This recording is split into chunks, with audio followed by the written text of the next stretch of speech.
Hey, what's going on, everybody? Today I'm going to be sharing with you a business that I believe has a ton of potential in 2024. Now, this business can help you start making money online and create another source of income that can help you start growing your wealth in 2024. So what I'm going to do is I'm going to show you a basic outline of this business and how I would actually go about starting it. But before we get started, I do want to let you know this isn't an easy business to start. So if you're here for a quick money trick or tactic, this just isn't that. This is an actual business that will take time and effort to get started. But with this outline I'm going to share with you today, ideally you'll be able to get started right away and skip a bunch of the learning and mistakes that tend to happen when starting a business. So let's get right into it. It's launching products using creators or influencers. Now, I'm going to explain exactly how I would go about doing this, because I'm sure there's some of you out there that are already saying, I don't know any influencers or creators that I could reach out to. But the beauty of it is with this method I'm going to outline, none of that actually matters. So just to give you a frame of reference, there's already several companies that are on track to make multi-millions of dollars, if not hundreds of thousands of dollars, using this exact model. Think of brands like Logan Paul's Prime, Mr. Beast's Feastables, and even Nelk with their Happy Dad drinks. These are all companies that are on track to make multi-millions, if not hundreds of millions, using this exact model. What they do is they take their influence and they actually partner with a brand. Now, this lets them create a product that generates a lot of interest through their influence. And I know these are massive influencers and they've been able to create massive brands using their influence. But think of other creators that have used their influence to actually partner with brands that they don't own, and they've still created a massive amount of interest in a certain brand or product. A great example of this would be something like Kanye West partnering with Nike to create the Yeezy line, or even Michael Jordan partnering with Nike to create the Air Jordans. Now, when people look at these types of partnerships, they tend to look at it in terms of like, oh, that's something that's so far out of reach and something I can't personally do. But that's just not true. The only difference between Michael Jordan partnering with Nike and an influencer partnering with you is you have to look at things based on scale. So this is where you're going to come into play with this entire structure. Instead of trying to find influencers like Logan Paul or Kanye West, what you want to start doing is looking for more of the micro influencers or smaller influencers. These are going to be influencers that you're going to identify as on the come up, and they're going to be mainly focused on growing their audience and connecting with a brand that really aligns with their main vision and purpose. Since they're so focused on building their audience and creating content, they actually don't have time to build a brand on the back end. Look, it's that commercial with the guy that lost 400 pounds eating at Subway sandwiches. Still looking good.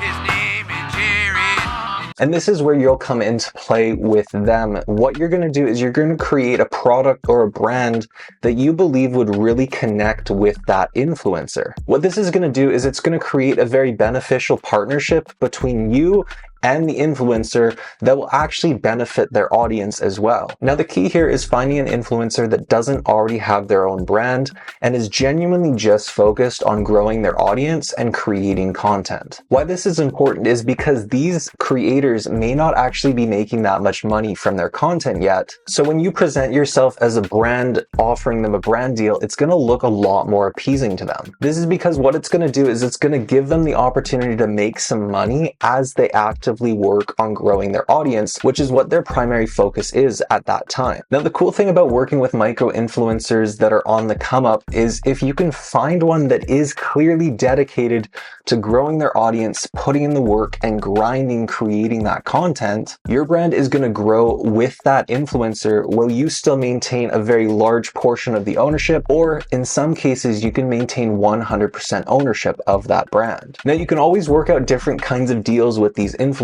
Like I mentioned, they are interested in growing their audience and you're offering them a way of making money. Now, you can do a couple different options, including affiliate offers where they're going to make some money off every sale, or you can do an actual partnership structure where they own a portion of the brand and they make money off every sale that they get through their affiliate link. Now, I know these forms of micro partnerships may kind of seem like something that's very small and not really going to produce that many results, but when done right, they can actually turn into something massive. The key to this is making sure that you're finding influencers that show a good work ethic and are actively working on growing their audience and producing content, because this means that they're on the come up, which if you can place your brand specifically within that come up cycle, you're going to be exposed to a high potential of massive growth as that influencer grows as well. Now, you may be wondering why anyone would actually want to partner with you or your brand. And the answer is simple. What you're going to do is you're going to offer them something that they actually would have wanted to do themselves, but just don't have the time to do right now because they're actively focused on growing that audience. Building a brand and growing an audience is just a ton of work to do, especially when you're primarily focused on just being an influencer. If you come in and you offer to run the business side of the partnership, you allow them to focus on what they actually like doing,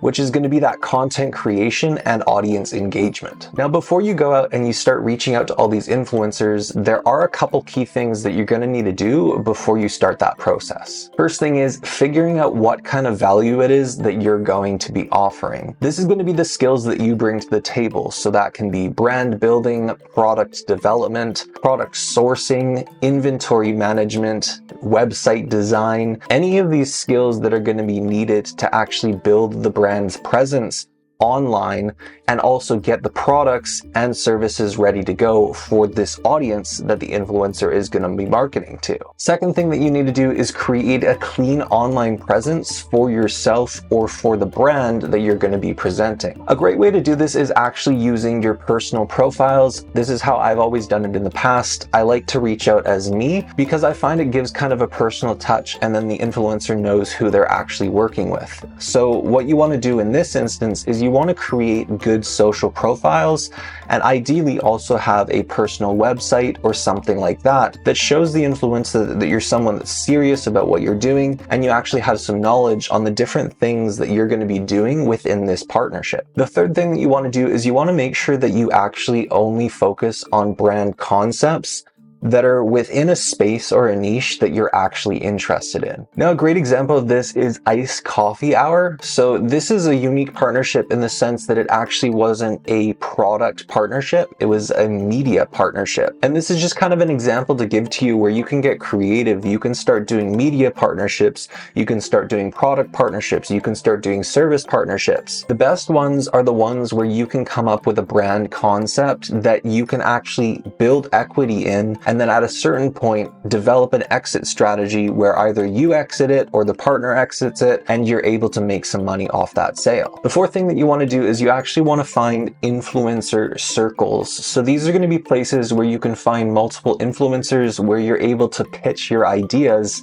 and actually get some feedback or potentially find some partners. One great way of doing this is going to creator events like VidCon or VidSummit. If you ever go to one of these, you're going to notice that it's not actually just creators that are there. There's actually a ton of brands that are there actively looking for creators to partner with. Another great way to go about this is to actually build connections up front and then present your brand offer in the back end. So you want to get to know this person before you actively start pitching them your brand deal. People tend to like to work with people that they actively know instead of just some stranger reaching out on social media. Another great way of getting a hold of influencers is reaching out on social media platforms, but doing it in a specific way. So instead of reaching out on Instagram like everyone else does, try to find a social media platform where they have their smallest following. One great spot where I've been able to get a lot of actual responses from influencers is on Twitter or X. And that's because a lot of people have smaller followings there, so they're way more likely to see your message in their inbox. With reaching out to influencers, it's really important to figure out how you're going to stand out amongst all the other people reaching out.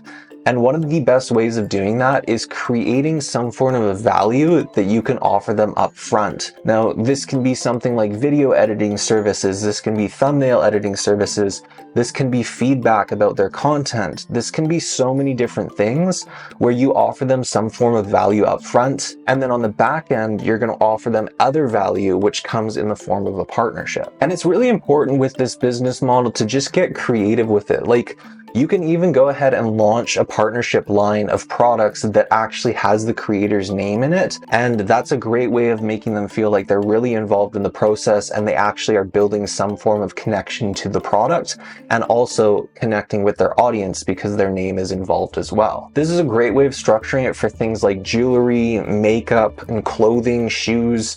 All of those things really have a great structure where you can connect a name to it and it can add a ton of value. So that's my thoughts on this. It's a concept that I've used for several of my brands and it's worked quite well for me. But if you're still unsure about this, go ahead and send me a message on Instagram. Who knows, I might have some feedback to help you out with your brand building process. I hope you found this video helpful and thank you for watching. I hope I'll see you in the next one.